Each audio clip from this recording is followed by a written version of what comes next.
And tonight we're going to do something a little different. We did this a couple weeks ago.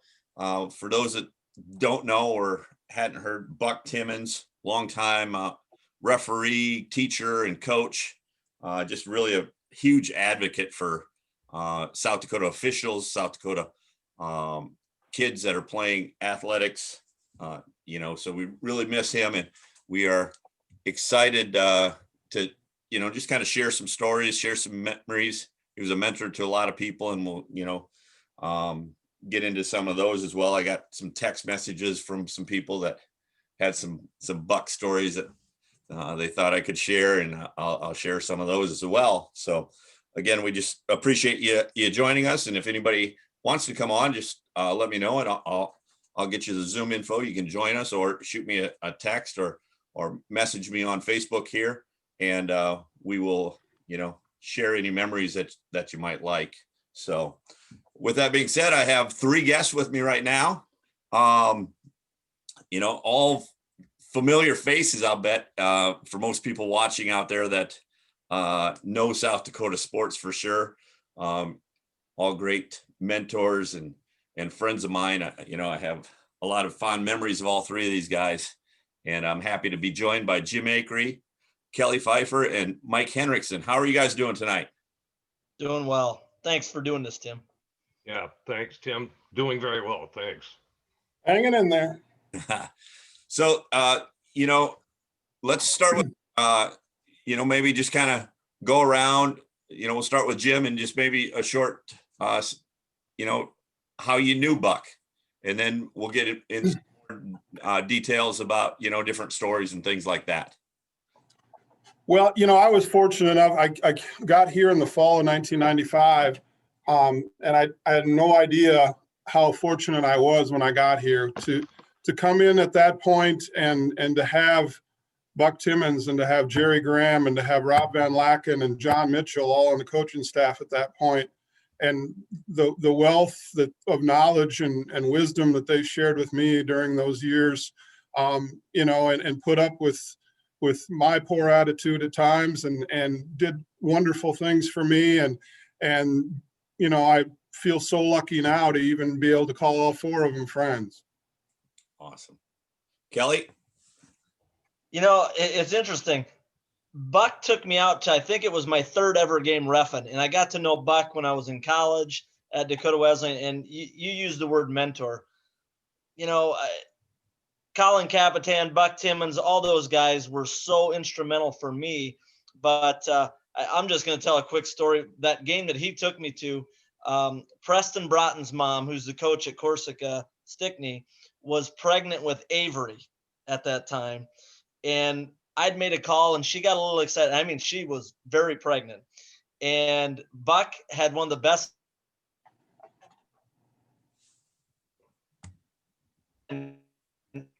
lines. He goes, I think humiliation down. And it was, he was so good with people and was such a good person. He was a great man, and I'm really glad you did this tonight. This is awesome. So, all right, thank you. And Mike? Yeah, similar, and thanks also to you for doing this. I got to know Buck first back in the mid '80s when I was working at KORN in Mitchell, and it seemed like there wasn't a game that he wasn't working at the Palace. His classic move, he was the king of the one-legged slide at the end of any given half, no matter how close the game may or may not be. He was just great at it. But the thing is, over the course of time, we became good friends, and so informative, and would point things out to me just while we were sitting. I always looked forward to sitting next to him at a game that I wasn't necessarily covering, because I learned something from him every time, and the perspective that he brought, and the tech side. And Kelly, I'm sure you can talk more to that, as far as technique and so many things, but just his natural caring and being so quiet and really being concerned and curious about others as well.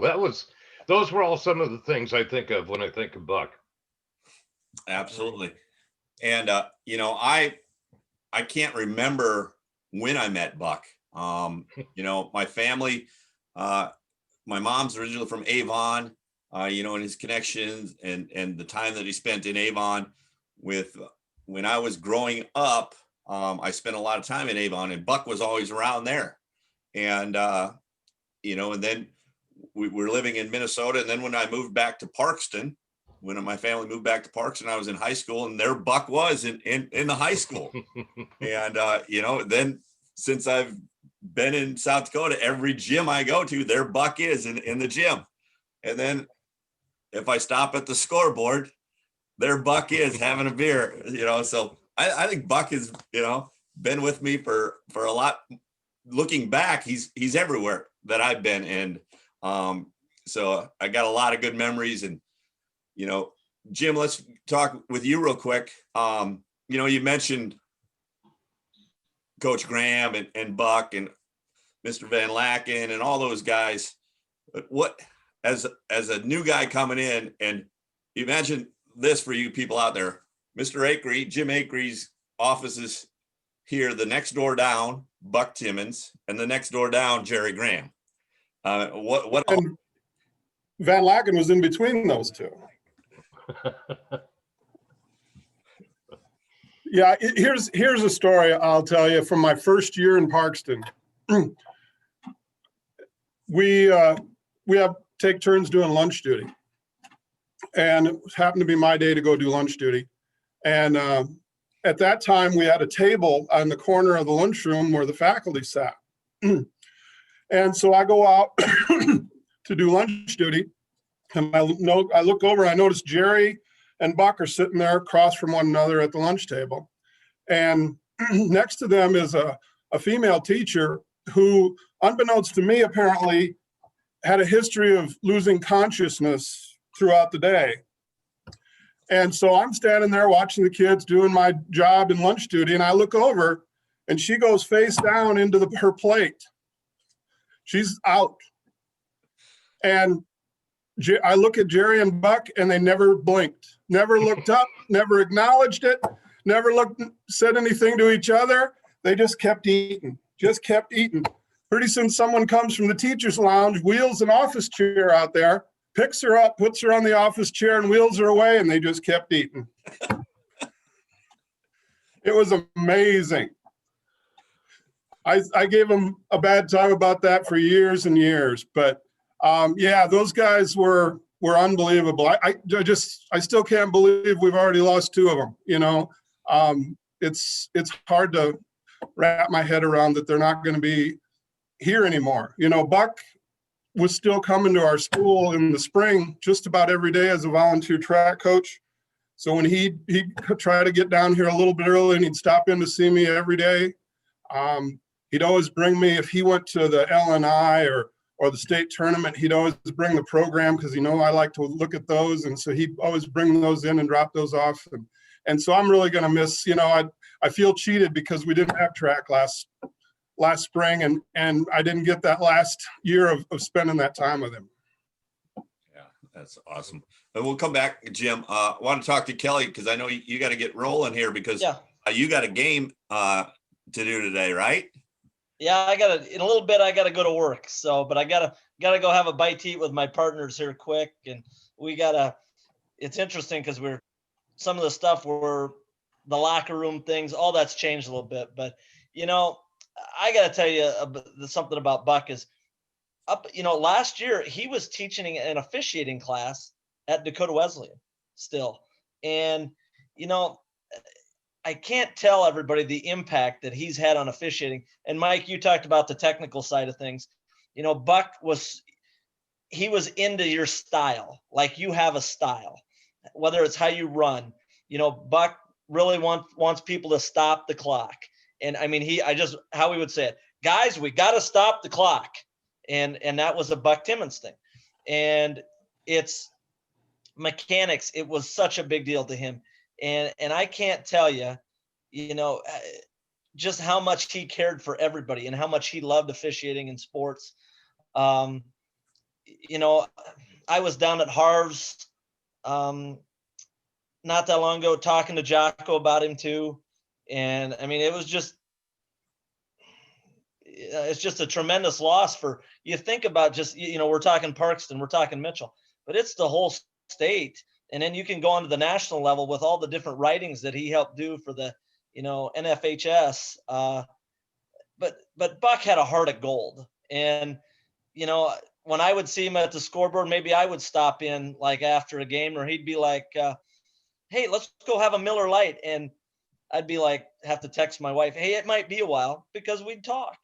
And Buck was just so great to talk with. You'd never heard anybody said a bad word about Buck Timmins. Yeah. It's just and a lot about you. Kelly, obviously, you're doing great things as a referee, a full scheduled Division I basketball ref. But, you mentioned Buck taking you under his wing, in that third game that you ever refed. And, what has he meant, some of the things when you were a young ref, and, how that relationship maybe, just continued on? Well, first of all, you needed to be like him as a person, as a referee. That was what you wanted to model yourself like, because he was always in control. You didn't see the Rocky Mountains or anything with Buck. He was like this. And Mike, when you talked about that slide, even when he had a bad hip, he could do it. And that was like his style. And, you were talking about track. I would see him over there helping kids at the indoor facility at Dakota Wesleyan. I mean, he was always willing to share his knowledge. And I mean, he loved all sports. I'd said this before we started the call. I personally, and I mean, I was talking to Buck, in October. I honestly didn't know he had COVID. And I mean, Jeremy Grady was the one who called me and goes, "Did you hear about Buck?" I had no idea, so yeah. I get a lump in my throat, like talking about it, because he's just such a good person. Yeah. You mentioned how he helped young people or young refs, and, wanted you to do it the right way. I remember, a few years back, I was doing high school games, junior high and JV football games out here in Parkston. And I had a couple of younger guys with me that really wanted to get into high school officiating football. So I said, Buck, hey, you mind coming down and, watching us and then talking to these young guys, because they want to get on a cruise somewhere. And he did it. And, had great insight for these young kids. And Buck always looking for officials. The next day or the next week, he comes down again and he goes, Tim, I've been thinking about this. And he tried to get me to become a high school football official. And I didn't do it because with my kids, the schedules didn't work. But that's, he was generous with his time to, help those young guys. And then he was looking out for the state by trying to recruit another official too. And, just a special time that I remember, those conversations, will never go away. And you mentioned the conversations, sitting in a gym and sitting next to Buck Timmins you felt like you were the most special person in the world. Right. Yep. I was going to share one more thing with you guys quick. There's some things I don't think people know about, but, we changed our reffing uniforms for college. Okay. Last year. And Buck reached out to me and goes, hey, do you have some old uniforms? And I go, I do. And he had something going on like out in Rapid City where he was donating them to get younger people into the game. And I don't think a lot of people know about that. And I remember finding 4 or 5 tops, some pants, and Buck was telling me, oh yeah, I got this for this young person out in Rapid City. And I just don't think people know some of that stuff. And I want people to know about it, because that's his mind was always working for that, Tim. Like, how do I get somebody else involved? So. Absolutely. Mike, any memories? I'll see you guys. Oh, Have a good Kelly, night. great to Thanks, see Kelly. you. Thank you. Continued success also, Kelly. Thank you very much, guys. You Happy bet. Thanksgiving. We'll see you guys. Kelly, Kelly, I'll say this. I know Buck was proud of you. When we talked, we talk about a lot of referees, and he was proud of what you were doing and proud of your success. And I know that whenever you take the floor, you got the state of South Dakota with you. But more importantly, you've got Buck Timmins with you, and that's pretty special. So enjoy your game tonight, and good luck the rest of the year, Kelly. Thanks, guys. Thanks for doing this, Tim. Awesome. See you guys. Have a good one. All right, Mike. Well, first of all, one of the things that struck me too is I'm trying to remember the last time that Buck called me Mike. It was always Michael. That I don't know if he did that for everybody. I don't know, but like you say, when it comes to feeling special, I would look forward to, as you guys know, when I'm prepping for state tournaments and stuff, I can watch all the games I want online, but you don't get the feel that you do. You can't tell just how explosive the kid is. You can't tell how quick. So I try to go out to as many region games as possible, and even see some of the teams in the districts that I'm pretty sure are going to make it to whatever tournament, we're doing on SDPB that year. And I would just adore going to the Palace because it meant I got a chance to spend some time with Buck. And the other thing too, there's a big hole, a big and again quiet hole, similar to what Kelly was talking about, with the Mitchell Baseball Association. What he did with that organization and the behind the scenes work, and he and Jocko did such a great job of running state amateur tournaments. It was just remarkable. So yeah, it's like Kelly says, I get choked up thinking about it, but I guess when you think about it in the big picture, what you'll remember most is his heart, because that's what comes through on all of these stories is that he was so caring for others and so genuinely concerned about others as well. Yeah. And some of the text messages that I got, similar stories of that, and just on Facebook Messenger here, Chase Anderson, for us Parkson people, is the volleyball coach up at Falkton, and she just said she missed seeing him at the state volleyball tournament. It wasn't just basketball or football. It was track, it was volleyball. Somebody else said they'd just seen him at a volleyball game in Hanson a couple weeks ago. He just loved to be around people. He just loved sports, and he loved he loved reffing and referees. But I think more importantly, he just loved kids. And like I said earlier, such an advocate for kids. And Jim, as you roam those hallways with Buck and saw him interact with kids in the classroom, and when he coached track, that had to be forefront of something that you've seen. Oh, absolutely. Yeah, he was always I think the thing I'll always remember about Buck more than anything is he gave his time.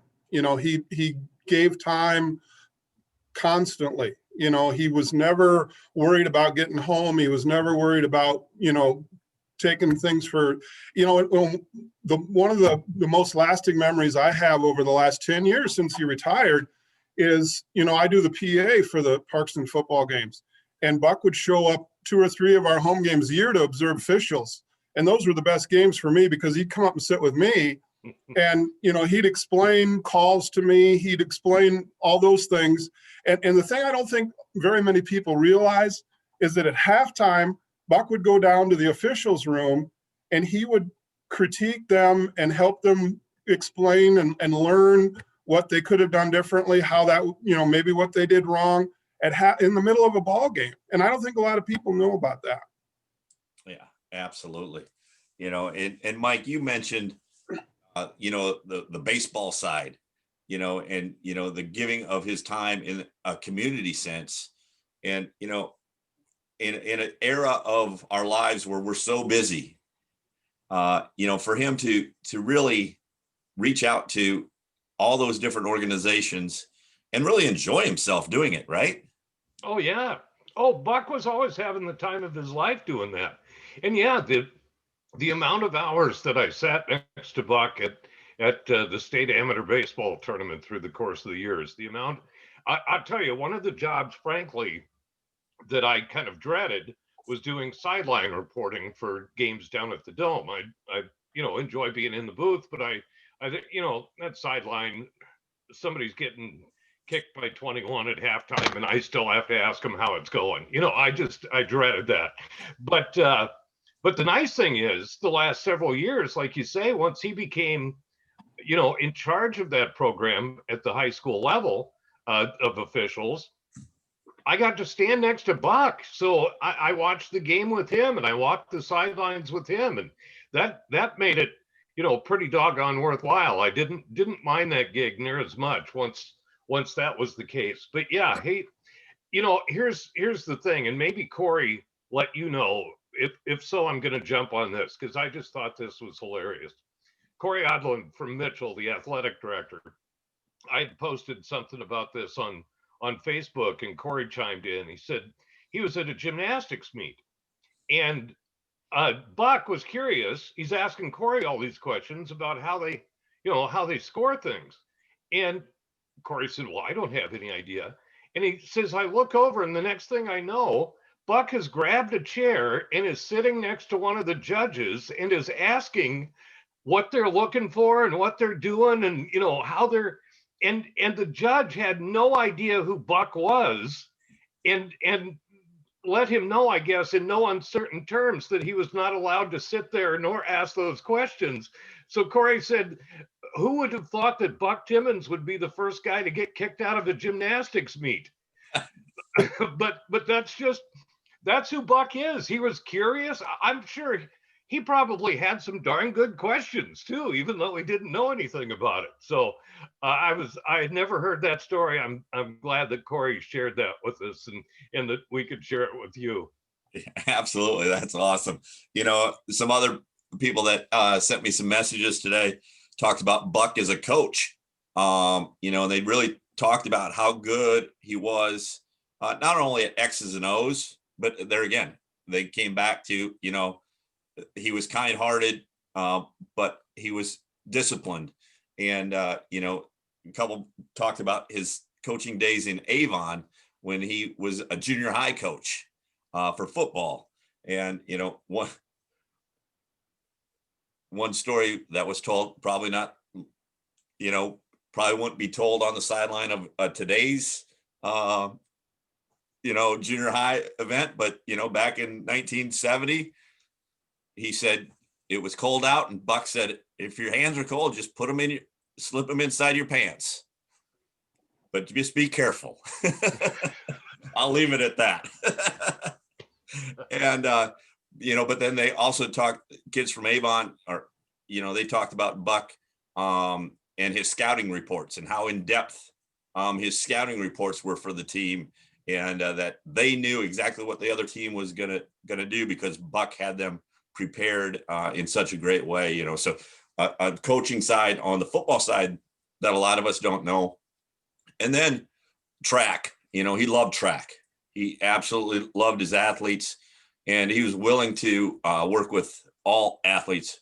A friend of mine that I graduated with, Kevin Braley, was when we were in high school, Buck was the girls' head coach. But Kevin said that Buck took him under his wing and taught him how to run the hurdles. Buck loved the hurdles. And, Kevin went on and had a great high school career because of what Buck did. And that was pretty special to hear too. So all kinds of stories, that when you think about somebody that's a teacher, an educator, you couldn't write it any better than the way he lived it out. So Jim, I agree. And Jim, you can probably touch more on this too. By the way, great to see you, Jim. I didn't get a chance to formally say hello. You too, Mike. But that was the thing on that Facebook post. That was another thing that I heard from. There were people that I didn't know, but they were all chiming in with how many of them, he was their favorite teacher.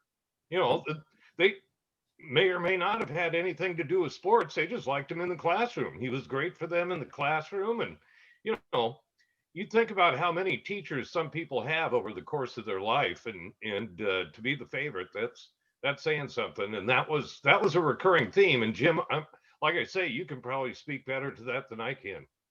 What I see, Mike, with kids recognize genuineness more than anyone else does in the world, and they know when somebody really cares about them and really is invested. And the fact that Buck would drive back down here for ball games when he didn't have to, there was no reason he had to be back down here. He'd be here till 3 o'clock, and then he'd go home and he'd come back down. He'd travel all over. I remember when we played out in Rapid City, we played St. Thomas More in the playoffs in football, when the night of the Brady Reef catch. He drove all the way, he was retired at that point. He drove all the way out to Rapid City to watch that football game. And that's what kids remember. If you give your time, you show that you care about them, they're going to remember that. And I think that's what those people you're talking about, Mike, meant. And I don't think a lot of people, here's another thing that I don't think a lot of people knew about Buck. During the state basketball tournaments, he'd go to one tournament every day for the 3 days. He'd be in Sioux Falls and Rapid and Aberdeen. Tim, you remember when we were in Spearfish, he showed up there the one day. He went to every tournament in the 3 days, which is amazing if you really think about it. Absolutely. And, I'll go back to, the genuineness of him. I mentioned, my ties with Avon, and Buck was good friends with a couple of my uncles. And every time I seen him, he would be asking about them. And then, when they passed, that he'd ask about their families or their kids, and again, it was genuine. It wasn't like, I'm going to ask this, and then he'd follow up, and, he'd follow up with I miss that guy, or a story of, and again, Buck wasn't flamboyant, as many times as I've used my hands here tonight, hardly ever did Buck, maybe Buck would do this, real slow, real calm. And again, I just can't think of another person that made me feel so relaxed and so calm and so good about myself when I talked to him. And that's the thing. We've used the phrase a lot of people didn't know. I found out a ton of stuff tonight that I did not know about Buck, some of the specifics. But here's the reason people didn't know. Buck was going to be the last guy on the planet to tell you, or to tell anybody about what may or may not be an accomplishment, or what, some of the things that he was working on. He would find ways to let you know if he thought, you could benefit, or he could benefit from us knowing, and getting some others involved, or those types of things. But yeah, but Buck was the last guy to blow his own horn. And so consequently, that's why our conversation is filled with, I don't think a lot of people knew. Like I say, I've learned a ton of stuff tonight. Yeah. Jim? I think, the other thing that I think he deserves some credit for, which you don't see a lot of in this day and age, is, he had a lot of inside knowledge because of his association with the Activities Association. He'd have people, he'd have to get involved in controversies, and this guy got thrown out up here, and of course, those of us that would hear about it, we'd hit him up about it, see what we could find out, and he would never tell us. He wouldn't, and that says something about you. I think that says something about your character. Absolutely. We're running out of time here. I wanted to keep it to about a half hour. So again, I'm getting texts as we're talking here, and Steve Sternhagen, who from Avon, a great athlete, and then went on to play at Dakota Wesleyan. He talked about him being his coach, but then he said, he followed my kids because they were my kids. And, after they won a state championship in Yankton, Buck sought him out and, wanted to congratulate him and things like that. Again, so many stories, and I'm not here to say I was Buck's best friend or anything like that. We're just doing this to, honor somebody that we really admired and have great memories of, and really had an impact. And again, we sometimes we don't say that enough to people when they're here, and it's hard for me because I didn't let him know how much every time I got a chance to talk to him, it meant to me. So go around one more time, Jim, and any last things before we wrap up? Well, one last story. First day of school, 2005 or 2003, I'm sorry. Buck's sitting at his desk in his computer lab. His desk is maybe 3 feet from the wall. Lady comes in the parking lot, hits the gas instead of the brake, goes right over the curb, takes out the air conditioning unit and smashes into the wall right next to where Buck is. I thought the building was coming down. I went running down the hall and Buck's still just sitting at his desk. Never blinked. That speaks volumes of his calmness. Yeah, exactly. Jim, if you think I'm topping that, you're mistaken, because that screams Buck. But yeah, we're gonna miss his heart, and we're gonna miss his concern for others, and his sharing and his willingness to do so. And so yeah, let's try to be more like Buck. How's that sound? Absolutely. Again, everybody, just thanks a lot for listening in, and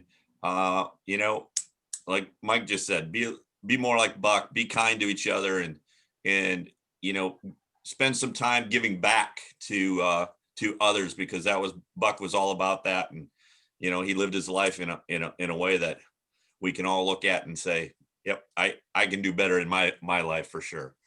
So thanks, Jim. Thanks, Tim. Mike. Hey, I appreciate both of you guys. And Kelly, thanks again for doing this. Tim, this is very much appreciated. In honor of Buck, I may spend the rest of my life calling you Timothy. Would that annoy the hell out of you? Yeah, I've been a lot worse. Take care, Mike. You too, Jim. All right. Good to see you. Everybody have a great day. Thank you very much for watching.